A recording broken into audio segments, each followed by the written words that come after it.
బిహార్ రాష్ట్రం ముజఫర్పూర్లో ఒక ఆశ్చర్యకరమైన సంఘటన జరిగింది.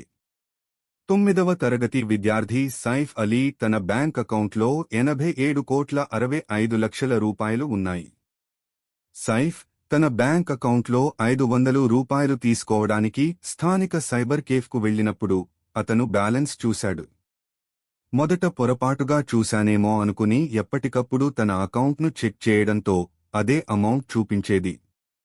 సైఫ్ వెంటనే ఇంటికి వెళ్లి తల్లితో ఈ విషయం చెప్పాడు. దాంతో తల్లి స్థానిక వ్యక్తి శేఖర్ కుమార్తో ఈ విషయాన్ని చెప్తుంది. శేఖర్ బ్యాంకుకు వెళ్లి బ్యాలెన్స్ చెక్ చేసినప్పుడు ఆ అమౌంట్ మాయమైంది మరియు బ్యాలెన్స్ మళ్లీ సాధారణంగా 532 రూపాయలు చూపించింది.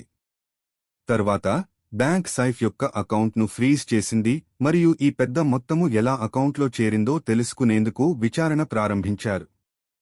సైబర్ ఫ్రాడ్ అనేది అనుమానించబడుతోంది. అయితే సైఫ్ కుటుంబం ఇంకా సైబర్ పోలీసులకు ఫిర్యాదు చేయలేదు. ఈ సంఘటన డిజిటల్ బ్యాంకింగ్తో సంబంధిత సైబర్ సెక్యూరిటీ సమస్యలను, అలాగే అవినీతి అవకాశాలను మరింత దృష్టిలో పెట్టుకుంటుంది.